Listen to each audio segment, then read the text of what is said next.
جدا، خصوصا مع شعبية النادي الأهلي الكبيرة، وأي خبر مرتبط بيه بيلاقي اهتمام ضخم، وده بيخلي بعض الأخبار تتحور أو تتضخم، خصوصا لو فيها أرقام كبيرة أو تفاصيل مثيرة.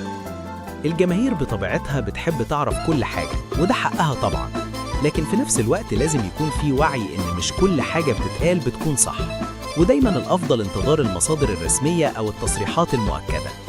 من ناحية تانية، إبراهيم عادل نفسه ما طلعش بأي تصريح رسمي بخصوص الموضوع ده، وده كمان مؤشر إن الكلام المنتشر ممكن يكون مش صح، لأن لو فعلا كان في طلب زي ده كان ممكن يظهر رد فعل من اللاعب أو وكيله بالتأكيد أو النفي. الأهلي كمان عنده سياسة واضحة في التعامل مع النجوم الجدد.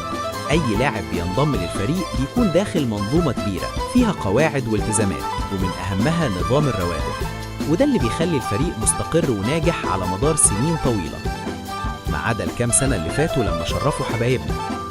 لو بصينا على تاريخ الأهلي هنلاقيه دايما بيعتمد على مبدأ الفريق قبل الفرد.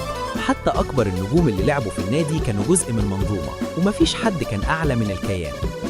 علشان كده فكرة إن لاعب يطلب رقم كبير زي 100 مليون جنيه في الموسم حتى لو كان لاعب كبير بتكون صعبة التنفيذ جوه النادي الأهلي، لأن ده ممكن يعمل خلل في التوازن الداخلي للفريق.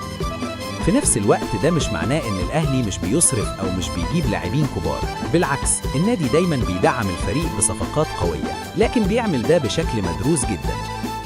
اللي واضح حاليا إن الأهلي مهتم باللاعب وبيتابعه، لكن لسه مفيش أي خطوة رسمية، وده معناه إن الفترة الجاية ممكن تشهد تطورات، سواء ببدء المفاوضات الرسمية أو حتى بصرف النظر عن الصفقة.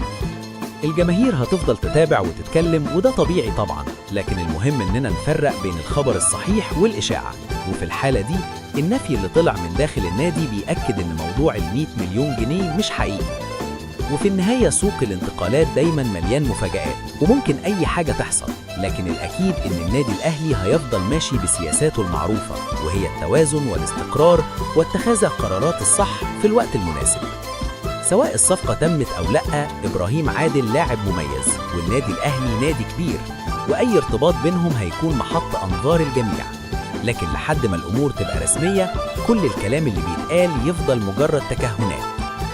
وده بيخلينا نقول إن الهدوء في التعامل مع الأخبار مهم جدا، خصوصا في زمن السوشيال ميديا اللي أي معلومة فيه ممكن تنتشر في ثواني وتبقى حقيقة عند ناس كتير، رغم إنها ممكن تكون بعيدة تماما عن الواقع.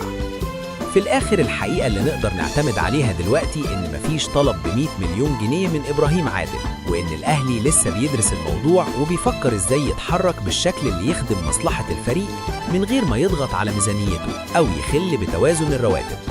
والأيام الجاية هي اللي هتوضح الصورة أكتر، سواء ببدء مفاوضات رسمية أو بظهور تفاصيل جديدة.